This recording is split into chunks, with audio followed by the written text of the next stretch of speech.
अस्सलाम वालेकुम everyone, welcome back to Magic kitchen.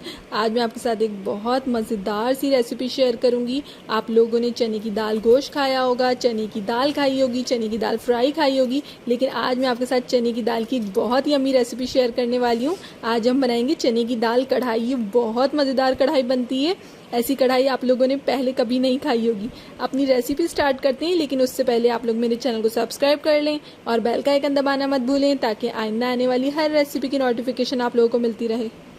यहाँ मैंने 500 ग्राम चने की दाल ली है और इसको मैंने अच्छे से वॉश करके 1 घंटे के लिए भिगो दिया था पहले ही, क्योंकि भिगोने से दाल हमारी बहुत अच्छे से गल जाती है और बहुत अच्छी बनती है। और चने की दाल तो वैसे भी ज़्यादा टाइम लेती है गलने के लिए, तो हम इसको पहले से हमने 1 घंटे के लिए भिगो दिया था। यहाँ मैंने एक पैन के अंदर ऑयल ले लिया है और इसके अंदर मैं शामिल करूँगी लहसुन अदरक का पेस्ट, 1 खाने का चम्मच। और लहसुन अदरक के पेस्ट को हम इस ऑयल के अंदर भूनेंगे।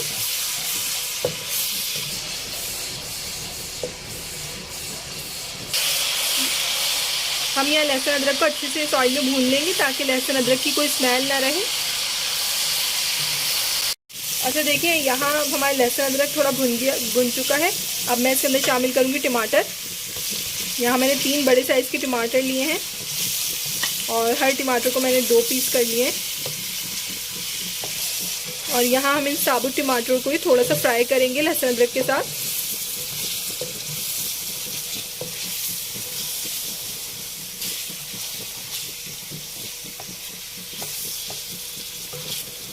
टमाटर को हम यहाँ थोड़ा सा फ्राई कर लेंगे, इससे हमारी चने की दाल कढ़ाई बहुत मज़ेदार बनती है।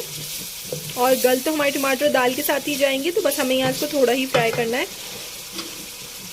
और अब मैं इसके अंदर शामिल करी हूँ चने की दाल और पानी जिसमें हमने भिगो रखा था इसको। यहाँ ये तकरीबन मैंने इसके अंदर 3 कप पानी है जिसमें मैंने भिगो रखा था, उसी पानी को मैंने इसके अंदर शामिल कर दिया है। साथ में मैं इसमें नमक शामिल करूँगी हस्बे जायका। नमक को इसमें मिक्स करके अब हम इसको यहाँ पकाएंगे। हम इसको यहाँ ढक के तकरीबन 1 घंटे तक पकाएंगे ताकि हमारी दाल टमाटर बहुत अच्छी तरह से सब कुछ गल जाए। और चने की दाल थोड़ा सा ज़्यादा टाइम लेती है गलने के लिए। यहाँ हम अपनी दाल को चेक करेंगे और देखें यहाँ हमारी टमाटर इसके साथ दाल के साथ कितनी अच्छी तरह से गल गए हैं। और दाल को भी हम अपनी चेक करेंगे और साथ में हमारी दाल भी बहुत अच्छी तरह से इसमें गल गई है। अब हम इन टमाटरों को दाल के साथ अच्छे से भूनेंगे। बहुत अच्छी तरह से हमें बिल्कुल इसको भून लेना है कि हमारा जो पानी है वो भी बिल्कुल इसमें खुश्क हो जाए और अच्छी तरह से, क्योंकि ये दाल कढ़ाई है तो इसके अंदर पानी बिल्कुल खुश्क करना है हमें।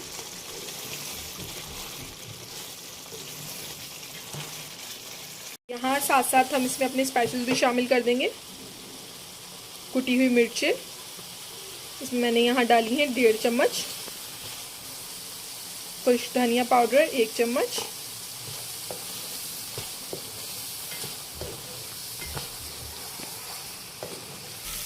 हल्दी आधा चम्मच, और साथ में यहाँ इसमें मैं गरम मसाला पाउडर भी शामिल कर रही हूँ 1 चम्मच।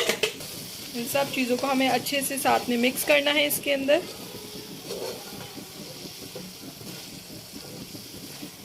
साथ साथ में इसमें शामिल कर रही हूँ 2 से 3 चम्मच दही के।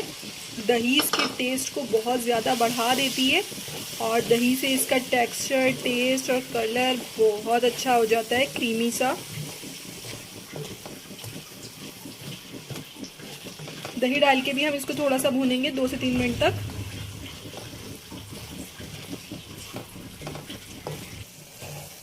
दही के साथ भी देखें हमारी कढ़ाई दाल अच्छे से भुन गई है और इसमें देखें कैसा क्रीमी सा अच्छा सा टेक्सचर भी आ गया है। और अब मैं इसके अंदर शामिल करूंगी हरी मिर्चें 2 से 3 अदद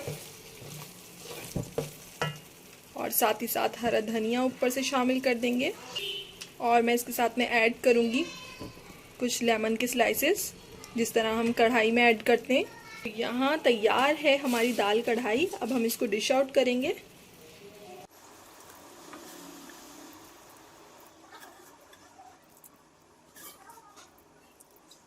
और यहाँ हमारी मज़ेदार सी कढ़ाई बिल्कुल रेडी है। आप लोग इसको सर्व कर सकते हैं चपाती के साथ या फिर नान के साथ, बहुत मज़ेदार बनती है। आप लोग इसको ज़रूर ट्राई कीजिएगा। रेसिपी अच्छी लगे तो मुझे लाइक और कमेंट के ज़रिए ज़रूर बताइएगा आप लोगों को कैसी लगी थी। इंशाल्लाह फिर मिलेंगे एक नई रेसिपी के साथ। जब तक के लिए अल्लाह हाफिज़।